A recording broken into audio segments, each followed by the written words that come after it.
চ্যানেলে সমস্ত দর্শকদের জানাই স্বাগতম। বেকারত্ব দূরীকরণে আধুনিক কৃষি ও পশুপালন আলোচ্য বিষয়।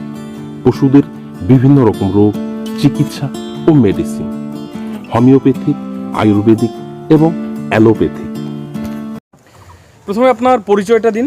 আমি মশিয়ার রহমান।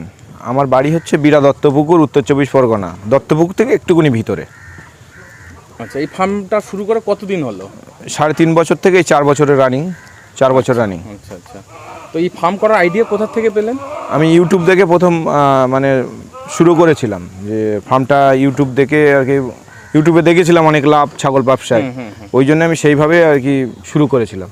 আচ্ছা, তাহলে এই যে 3.5 থেকে 4 বছর রানিং চলছে ফার্মের বয়স, তো এই সময়ের মধ্যে ছাগলের ফার্ম সম্পর্কে কি কি অভিজ্ঞতা পেলেন বা কি কি সমস্যার সম্মুখীন হতে হয়েছে?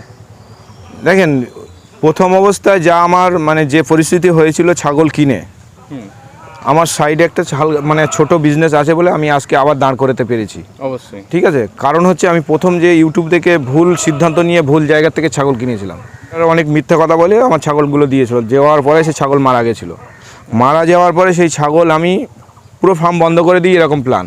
আচ্ছা, তারপর আমরা দুই ভাই মিলে আলোচনা করলাম যে যেখানে হারিয়েছে সেখানেই খুঁজতে হবে। অবশ্যই, ঠিক আছে। তা আবার সেখান থেকে শুরু করে মানে শুরু করবে প্ল্যান করেছিলাম, যে একটা ট্রেনিং কোথার থেকে নেব। দেখুন, আমি সত্যি কথা যতদিন বলতে পারবো ততদিন ভালো থাকবো। মিথ্যা কথার কিন্তু রাস্তা নেই। আমি সত্যি কথা বলতে আমি লেখাপড়া জানি না বলে আমি কোনো জায়গায় ট্রেনিং নিতে পারিনি। তারপর ইউটিউব দেখতে দেখতে এই দাদা, যেমন আপনার কথাই বলি, কৃষ্ণদার সাথে পরিচয় হয়।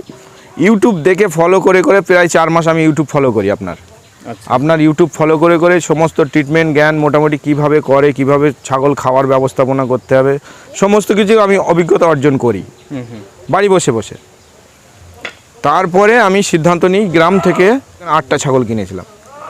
সেইখান থেকে আর আপনার এই উপকারে মানে আপনি যে আমার সাহায্য করছেন, এই সাহায্যই এত দূর পর্যন্ত আজকে এসছে। এখানে ছাগলকে সারাদিনে কতবার খাবার দেওয়া হয়? 4 টাইম খাবার দিই আমি। 4 টাইম খাবার দেওয়া হয়। তো কোন সময় কোন খাবারগুলি দেওয়া হচ্ছে? সবার প্রথমে সকালবেলা ওরা বেরিয়েই সাইলেজ খায়। 11টা নাগাদ আমি যে খিচুড়িটা বানাই সেই খিচুড়িটা দিই। ঠিক আছে। তারপরে আপনার COCN4 আছে, স্মার্ট নেপিয়ার আছে, ওটা দুপুরবেলা থেকে বিকাল পর্যন্ত খায়, মানে 3টা পর্যন্ত। আর বিকালে হালকা খালি মানে কি বলবো 10-15 গ্রাম, 20 গ্রাম, 30 গ্রাম মতো একটা ভুসি, মানে শুকনো খাবার। খিচুড়ির কথা যে বললেন, হ্যাঁ, তো অ্যাকচুয়ালি খিচুড়িটা কেন দেওয়া হচ্ছে বা খিচুড়িটা কি দিয়ে তৈরি করা হচ্ছে? খিচুড়িটা অ্যাকচুয়ালি তৈরি করা হচ্ছে যে আমাদের গরু খাবার ডাল পাওয়া যায়, ওই ডাল দেওয়া হয়, ভুট্টা দেওয়া হয়, গম দেওয়া হয়, লবণ, হলুদ, এটাকেই সিদ্ধ করা হয়। সিদ্ধ করে এটা আমি খড়ের সাথে মাখিয়ে ওটা দিয়ে দিই। আচ্ছা, নতুন খামারি যারা এটা অবশ্যই ট্রাই করবে, আর এদের রেজাল্ট খুব ভালো। ঠিক আছে। 1 মাস খাওয়ালে মোটামুটি সে বুঝতে পারবে যে কতটা পরিবর্তন এসছে। তো এই যে জিনিসগুলো, এগুলো কাঁচায় না দিয়ে রান্না করে দেওয়া, সেটা কিসের জন্য? সেটা তো আমি কাঁচায়ও দিতে পারি। কাঁচায় দিলে প্রথমে সমস্যা হতো, আমি ওই জন্য আর দিচ্ছি না এখন। কি সমস্যাগুলো দেখা যাচ্ছে? ওই ধরুন একটু দানা খাবার বেশি খেয়ে নিল, গম বেশি খেয়ে নিল, পেট ফুলে গেল, তার ট্রিটমেন্ট করতে আবার 2 দিন চলে গেল। কিন্তু যখন থেকে আমি সিদ্ধ খিচুড়ির রূপে করে দিচ্ছি, আজ থেকে ধরুন এই 2 বছর প্রায় হয়ে গেল, 2 বছরে কোনোদিন আমার ছাগলের পেট ফোলা রোগ জীবনে আসেনি। আচ্ছা আচ্ছা, পেট ফোলা বলুন, বদ হজম যেটা হয় আর কি, কোনো দিন আমার ছাগলকে সেই থেকে ফেস করতে হয়নি।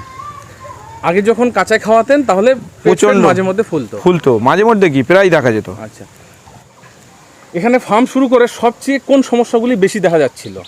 সব থেকে বেশি সমস্যাগুলি দেখা যাচ্ছিল ওই সর্দি, কাশি, জ্বর, পাতলা পায়খানা, মুখে ঘা, এই 4-5টা মোটামুটি সমস্যা প্রচণ্ড পরিমাণে আসছিল। আচ্ছা, এই মানে কি বলবো, তখন বিনা ট্রিটমেন্টে এইভাবে ট্রিটমেন্ট না করতে পেরে আমার ছাগল মারা যায়, আমি ফার্ম বন্ধ করে দিই।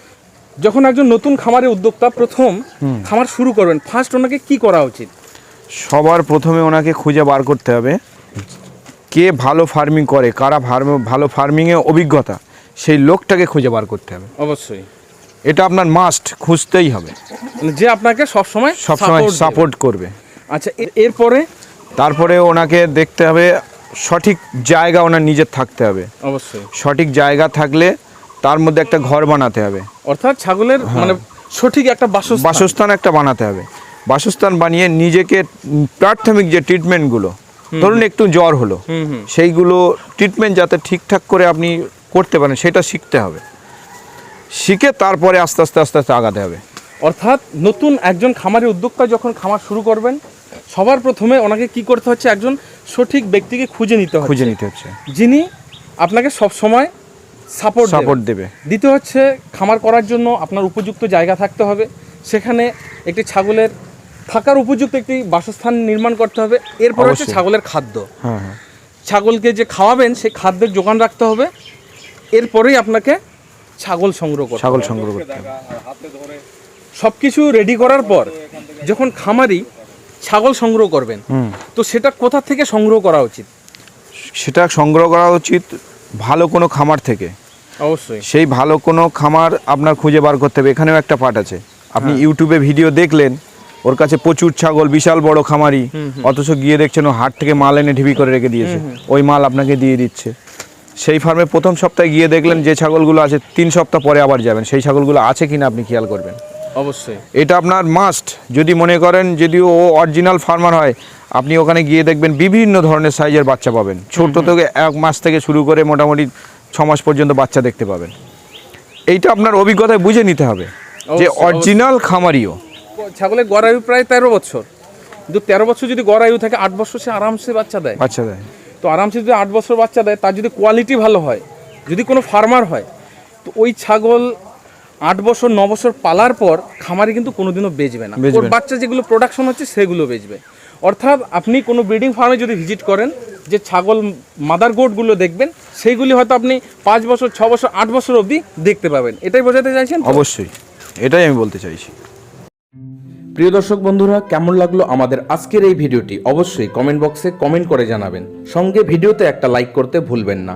সম্পূর্ণ ভিডিওটি দেখার পর ভিডিওতে দেওয়া তথ্য যদি ভালো লাগে এবং সঠিক বলে মনে হয়, ভিডিওটিকে বেশি বেশি করে শেয়ার করে দিয়ে সমস্ত নতুন খামারি উদ্যোক্তাদের দেখার সুযোগ করে দেবেন।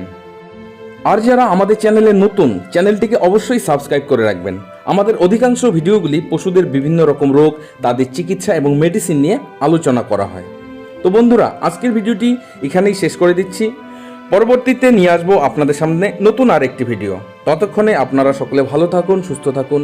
জয় হিন্দ, জয় ভারত।